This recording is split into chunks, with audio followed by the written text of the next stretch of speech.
think Josh McDaniels might be smoking the cigar.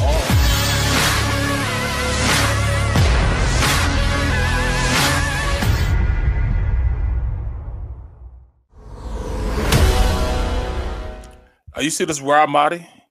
Yeah, I saw you tweeted him. Yeah, got a trade?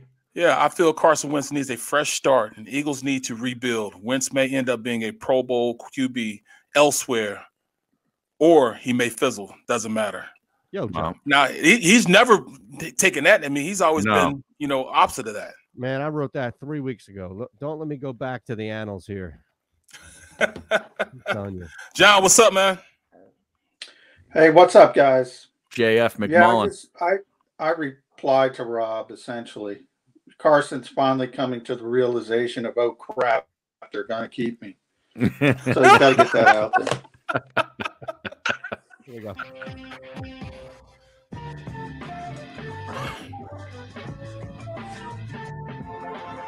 This is The Middle on the SportsMap Radio Network.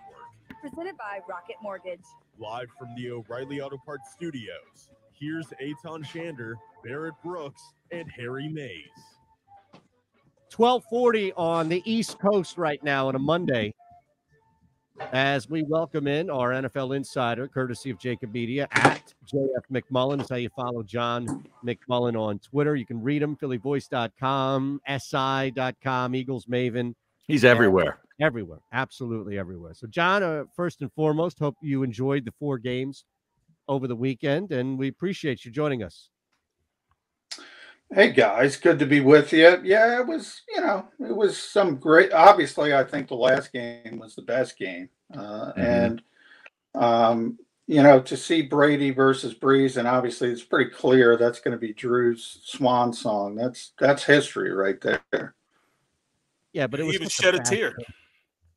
I felt like I was watching Dr. J and Kareem on that one-on-one they did when, like, 20 years after they retired. Yeah, I remember that. Kareem backing down Dr. J the whole time, and it was just like, come on, man, what are we watching here? I did predict that the Saints would lose in the divisional round weeks ago. I think I said it on the show last week. I said I don't know who they're playing, but that's where they're losing, because Drew is pretty clearly, he's not healthy. He wasn't healthy since the rib injury. The arm strength isn't there, but Tom's pretty amazing at 43. I mean, 14th championship game, new team, first year, and that's when we're talking about Josh McDaniels and the Eagles. People giving that guy credit for Tom Brady, come on. That's like Adam Gase getting credit for Peyton Manning. How did that work out? At the end of the day, man, you're looking at all these games, man. We had some good football this weekend, but, it's down to the teams we thought were going to be there, with the exception of the Bills. But, I mean, I like what the Bills have to offer. Do they really have an opportunity against the Chiefs, though? That's the problem.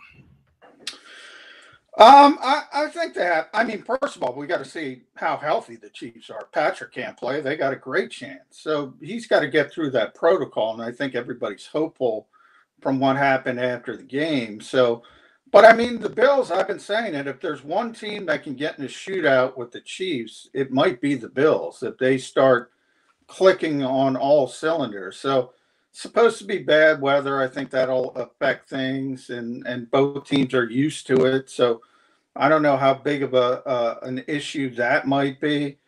But hey, typically you have to get over those humps as a young quarterback, but Patrick did it. Maybe Josh Allen can do it. Yeah, and how about the other game? It's going to be the late afternoon game, snowy Lambeau. It's going to be in the 20s. You got the best quarterback arguably to ever play, and he's obviously the best bad weather quarterback too, in Brady taking Tampa in there. No longer are we going to be hearing about the 42 degrees and below stuff with the Buccaneers, right? No, but you, by the way, Harry, you say greatest quarterback of all time, and I agree with you with Tom Brady, but you could also say that you can make an argument for Aaron Rodgers. He's that good. Yeah. He hasn't had the supporting cast, the coaches, but he's every bit as that good. I can't imagine, and then where's the Super Bowl? The Super Bowl's in Tampa. A couple of years ago, Minnesota was here with a chance to be the first team to play in their home stadium in the Super Bowl. They got run out of town for whatever reason. That just never happened. So you have that and Aaron Rodgers. I can't imagine Tampa Bay beating this Packers team. No, not really. Especially, the way, they're so balanced on the opposite side of the ball with running the ball and passing the ball. But defensively, I don't know if Green Bay could really stop Brady, though. That's the problem I see because, they don't put a lot of pressure. Even though they have Smith and Smith, I don't see a lot of pressure, them being able to put a lot of pressure on them. Although their corners are pretty good, but, there's a lot of weapons on the Tampa Bay team. So, can they beat that Yeah, defense? there That's is. the problem. Even their fourth and fifth receivers, they got that kid from Minnesota who's really talented, and Scotty Miller who's always open because nobody's paying attention to him. But I say the same thing with the other side. How does that Tampa Bay defense deal with the Packers? The Packers just faced the number one defense in the NFL. They rung up 482 yards. They're just unstoppable right now. And it's, a lot of it has to do with Rodgers, but they also have that running game now. This is the first time he's had a legit running game where you say Aaron Jones is really difficult to stop. All right, John, let's get it back to the Eagles, as they say. Obviously, they got a coaching vacancy, one of only two teams left with Houston. In your view, where does that sit right now? Do you have a favorite in the clubhouse? And then I'm sure we're going to get to some Carson Wentz stuff here.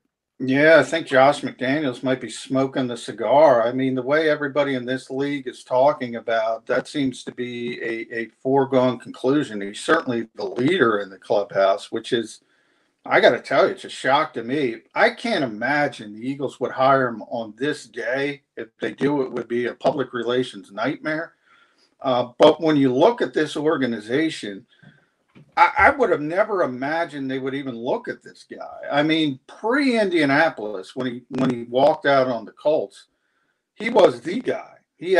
I counted him up. He had 11 different interviews. Now he's got no other opportunity, so he circles back to the Eagles. I just think this has disaster written all over it, but they're going to hire him. Eric Bieniemy's own agency came out today on Twitter and said they're going to hire Josh McDaniels. It's amazing to me. Yeah, well, I don't think so. We know that our owner loves the whole feel of what New England is. Well, he's a Boston guy. He tried to buy the Patriots before he bought the Eagles. I thought he was over that, but evidently he's not. And it's, but I got a kick out of, because there's this whole optics thing when you're talking about Andy Reid and not even just Eric Bieniemy, but Mike Kapka. They can't go with another Andy Reid guy. Really? He's in a third straight championship game. What the heck is wrong with that? I argued on Philly Voice today, they should call up Andy and ask what to do again, because they have no idea what they're doing. This should be the first guy they're calling up to ask for advice. And they're worried about those optics. And meanwhile, it's Martin Luther King Day, and everybody around this league is saying they're going to hire Josh McDaniels. They won't hire. They're probably going to have to interview Eric Bieniemy. And Andy Reid is the bad optics? Come on. John, before we hit Carson Wentz, I just want to follow up on that. What happens if, in fact, it's not, even if it's Eric Bieniemy, what happens if it's not Deuce Staley? Does Deuce leave, even if he can't get a new head coaching job? Well, I would leave, but it's tough to say. Deuce hasn't gotten any other interviews. If he can't get a better job, it's tough to say somebody should leave. But to be passed over time and time again, where every single player is certainly endorsing you, from Malcolm Jenkins to Chris Long, guys who aren't even here anymore, to Rodney McLeod, Brandon Graham. What else? What else do you need? But he's clearly, for whatever reason, the Eagles, I don't think, are seriously considering it. All right, well, let's talk about this Wentz thing here. Yeah. And you said it's tough to ask somebody to just pick up and leave. Are the Eagles doing that with Carson Wentz? Is there a motivation on either or both sides, do you think? And yes, Rob Monty from the Associated Press, a guy that covers the Eagles like you and a guy that we know all four of us well, knows that he has a relationship with Carson. He coming around saying it's time for Carson to go, I think speaks volumes to where Carson may be mentally, John.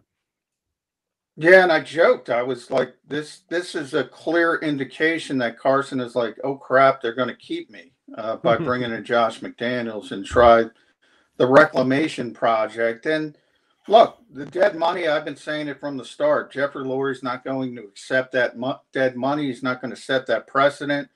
So I think Carson is going to be here, and he's got to make the best of it. But clearly, he's still in the stage where he wants out. I don't think there's any question about that.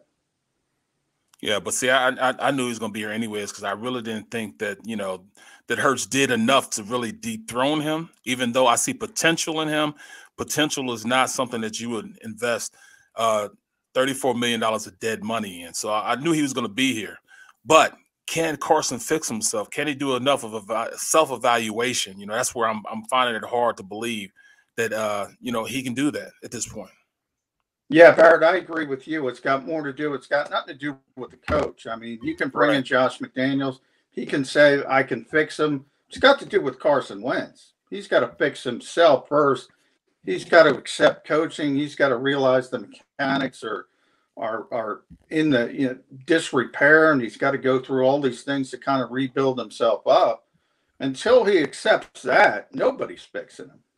Well, there's a bunch of, sort of different coaching hires, a lot of defensive guys and guys who are going to be CEO types, like the guy that they hired up in Detroit just yesterday. So there's going to be a lot of demand for some offensive coordinators and play callers.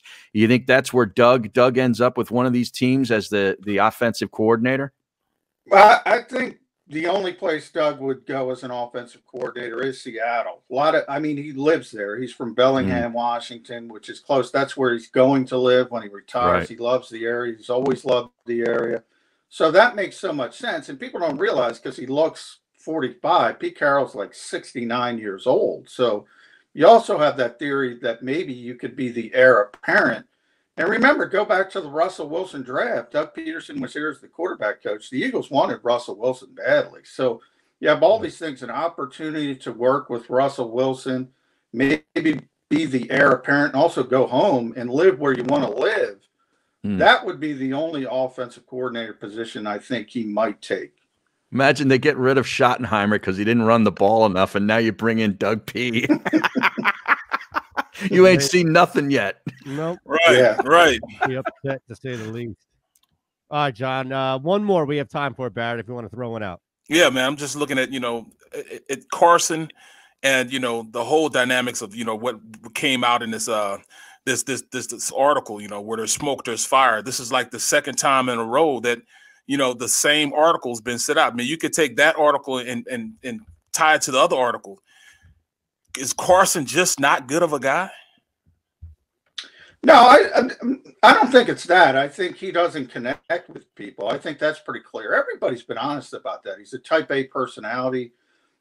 He's a little bit aloof, and I think people take that the wrong way. He's a really hard worker. Look, I say it the same way. Tom Brady, you see him screaming at people on the field. Aaron Rodgers is a you-know-what to his teammates at times. Talk to Greg Jennings about that. Guess what? If you perform, if you win, it doesn't matter.